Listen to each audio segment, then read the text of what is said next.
What up, you guys? We are here for our weekend reflection message. Out of the Radiant Sun Oracle, we have the Moon in Leo, which is appreciation. Next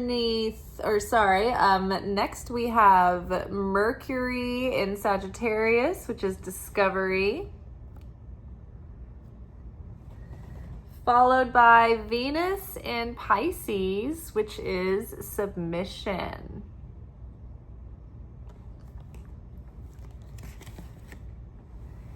Underneath appreciation, we've got the Devil card. Underneath adventure or discovery, we have Three of Wands.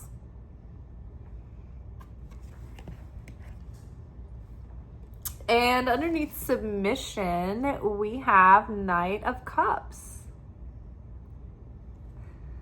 So I think the first two cards are really interesting because this week in the Torah, we have been in the portion of Ekev, and that has been centered around like the deep secrets of the technology of blessings. And so we've been learning this week in the daily Zohar lessons about how when we bless the Creator, when we say like, oh, bless the Lord, or blessed is He, we thank the Creator, we stop and appreciate the Creator, it actually activates the Creator's light and favor in the things that you receive and your blessings. If we say eat food and we don't stop and appreciate the Creator, or say a blessing over that food, or acknowledge our gratitude for that food, if we don't stop and pause, we just take, then that is if we have stolen from the Creator. Same with, think about like when you receive money or any kind of sustenance or anything, we should bless the Creator for letting us receive that. I know that like Orthodox Jewish people and I think Hasidic Jewish people like will pray and say blessings over everything they consume. And I am not nearly as good about remembering to stop and do that. And so I have been trying to make an effort this week to try and even like start to train myself to remember to stop and do that regularly. Like I say my big prayer on Shabbat once a week, but like I really don't stop and bless my food often enough. I don't stop and bless my paychecks often enough. I did bless my section tonight at work, but it's like the power that is unleashed when we stop and we acknowledge that the Creator is the source of our blessing, and then we feel that appreciation in that fulfillment of it. It releases and reveals even more sparks of light. Whereas if you take the thing and you take it without the consciousness, then the light remains unrevealed. Like you might have taken the food, but the fullness of the nourishment or the fulfillment of that food was never revealed. So the devil loves to thwart us from receiving our blessings. The devil loves to throw us off of our path and do anything that they can to keep us from aligning with our higher self and our higher destiny. And I say they because there is the feminine opponent and the masculine opponent. And so one of the devil's easiest go-to tricks is just to get us so distracted that we are satiated in what we're enjoying and we forget about the Creator, right? Have you ever like gone through a breakup and you're just like so upset and you're like, okay, I have to do something about myself. I have to do inner work. I have to heal this. I have to change and transform. And so you have this deep, active desire to create a deeper relationship with the Creator. Because in that moment, you're like at a rock bottom and your soul is like crying out for something that is stable and soothing, right? So then you're all about the spiritual practice and the devotion. But then say when we, like, the relationship gets back together, and then suddenly it's like, oh, you're all wrapped up in the person again, and you're not really as devoted to your practice. Or when you meet somebody new, right? You get caught up in this new relationship, and then you sort of like, you're not so deep into your devotion, right? It's like you kind of, like, in the good times, kind of forget about the creator, or we, I'm included in this, and in the bad times it's like, oh, the creator, I want to be close to the creator. But as soon as we're good again, it's like when David says in one of the Psalms, when I'm confident, I'm like a mountain, and nothing can conquer me, or something like that. But when I am low, I'm fearful, and when you have looked away from me, I'm nothing. Or I can't remember how it goes, but it's in one of the ones that I was posting recently. So there is this trick of the devil that he doesn't want all the sparks of light revealed. So then there's another blessing, speaking of like when things are good, oh, I forget all about the creator. Like maybe the relationship when you can't relate to, but have you ever been really broke and needed to come up with rent, or you have to pay these bills and you don't know where it's going to come from, and you're going through a season of like trying times like that, and that your prayer practice, and you're like, please God, or like you're waiting for a diagnosis to come back, right?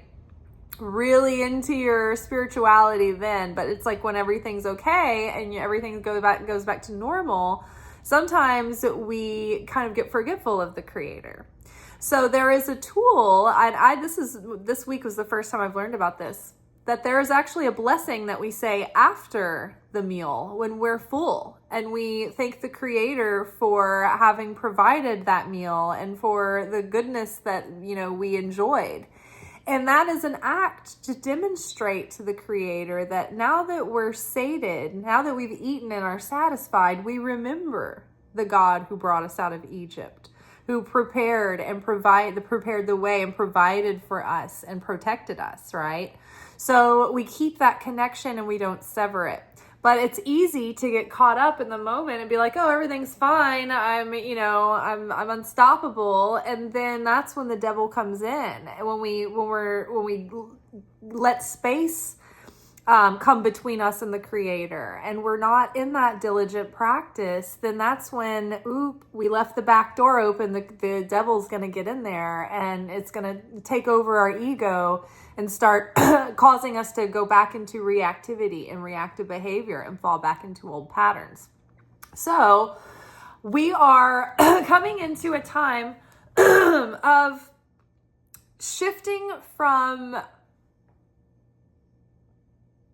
a time of like very rapid transformation and growth, which would have been really challenging. And we've been sort of upending our lives and starting over and cleaning things out and building things up again. And there's been so many high points and low points and high points and low points over the last few years that we might be coming into a time, maybe not globally with the world events that are going on right now, but within ourselves and our personal immediate lives, we might be coming into a period of relative peacefulness, and things might be just kind of flowing like pretty good.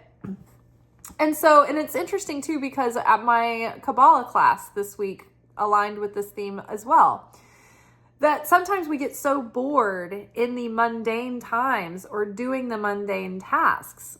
But we shouldn't bemoan our boredom, right? And there's nothing too crazy going on. Or have you ever like finally gotten over someone and they're not taking up that mental space in your mind anymore, and you're just like, your mind is restless because it's got space there that it's not used to, or like time in your schedule, like you've got like this extra space and peacefulness. And so we get this ennui. We're like, oh, I'm dissatisfied. I've got angst. I'm bored. Like I want something. I'm used to having these highs and lows. And so we get restless during those boring times or during the mundane times. And we don't appreciate those as much. And we think that nothing's happening and that we're not living up to, what we could be. And really what that is, that's a trick of the devil. That's a trick of the ego, because when we have quiet, peaceful, mundane times, though, that's God's rest. That is God giving us peace that we can then build within and finally have stability and, space within that we can create and be creative and have ideas and follow our ideas and act on them and broaden our horizons and deepen our studies and expand our research and our interests. I know, recently, last year, I started doing shorts for the Reels and TikToks and for YouTube. And I was doing them for this channel, and it was taking up every bit of extra time I had during the day to make those shorts and post them.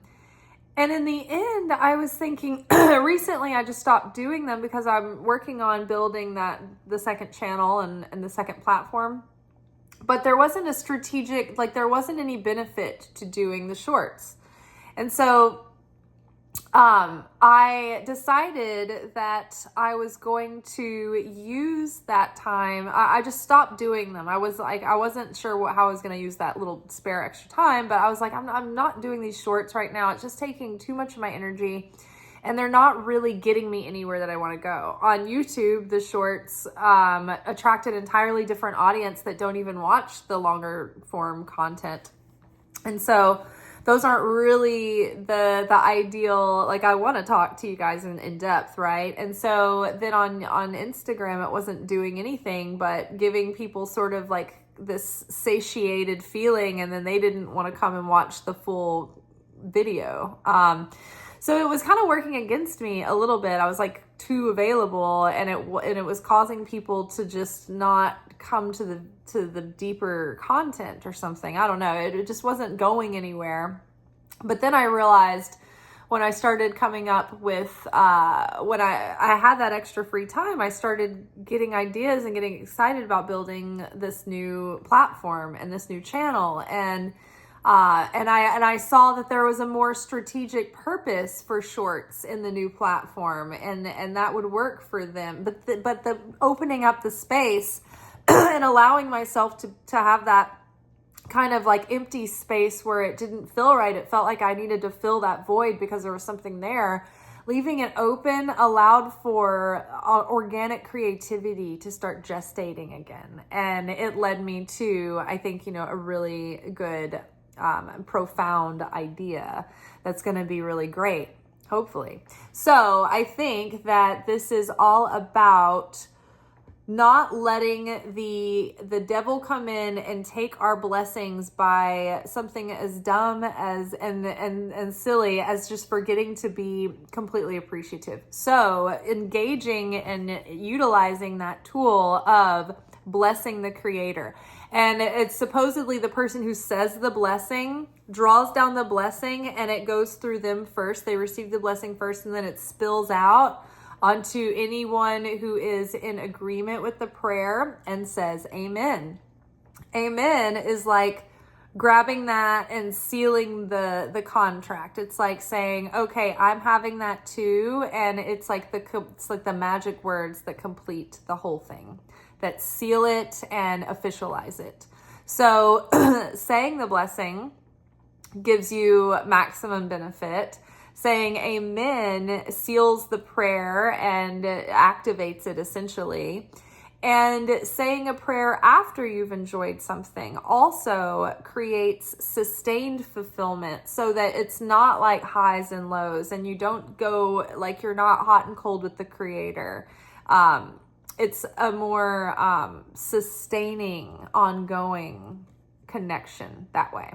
So the power of appreciation.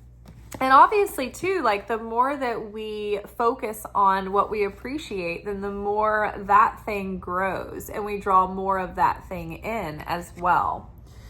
So we have growth coming, and I think that this is also we're in a moment where, yes, things are quieting down so that we can build, so that we can grow, so that we can prosper and thrive. And so, of course, the devil wants to thwart any progress we're going to be making, because we're really about to expand our horizons here. The Discovery card is Mercury in Sagittarius. Well, Sagittarius is ruled by Venus, Sagittarius is ruled by Jupiter. And so whatever Jupiter is given, it expands and it brings good fortune and good luck, right? So with Mercury, this is our ideas and our thoughts and our creativity and our communication, right? Maybe it's our studies or even travels, right? The things that we put out into the world through media or through communications, communicating our ideas. So I feel like with this next chapter that we're moving into, our minds are expanding, our ideas, our perspectives, our wisdom and understanding of, the meaning behind things, the connections of the events of our life and the lessons of our soul, right? Mysteries in the scriptures. Things are starting to awaken within us, and we're getting these eureka revelations.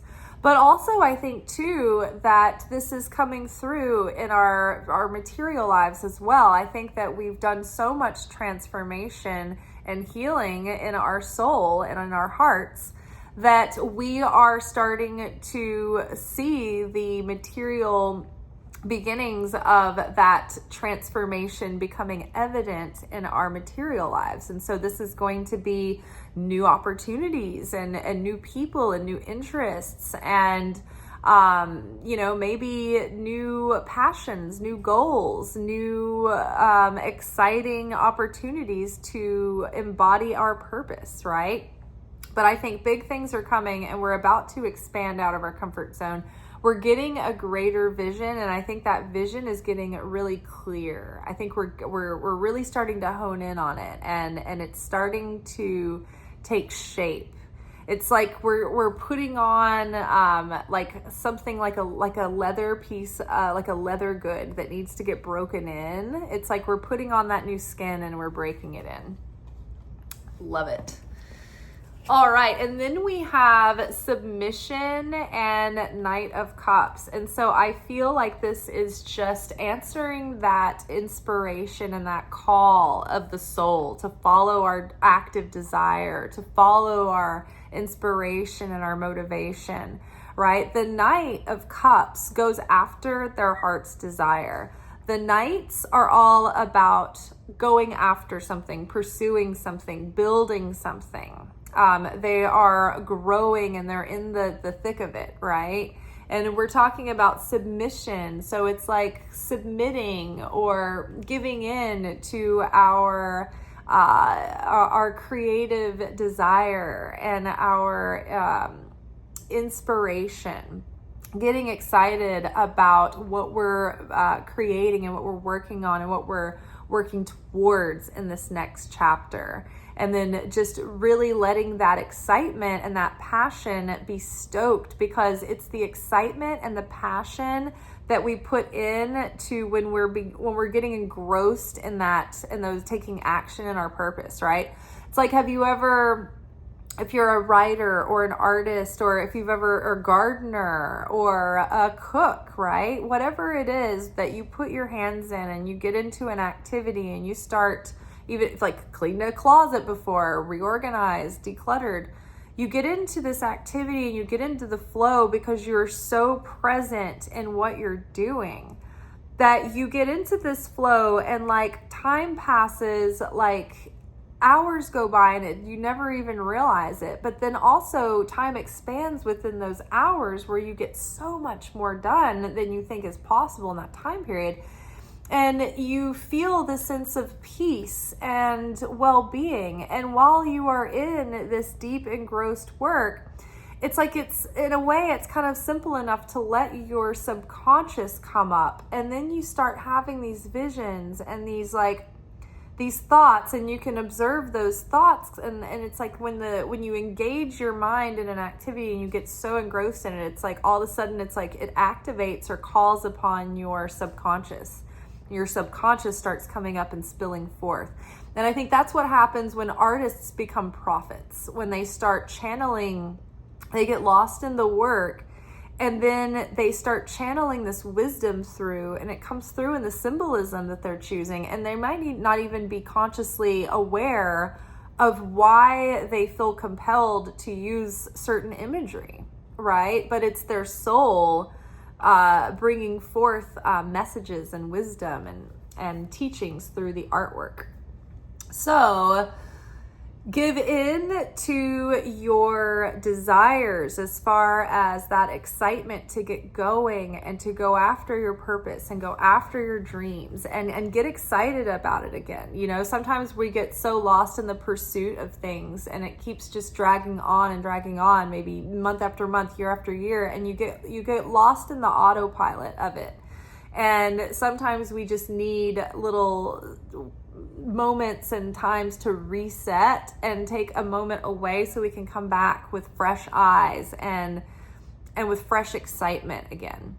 So I feel like getting really like marinating in appreciation and anything that can feed your creativity and feed your inspiration.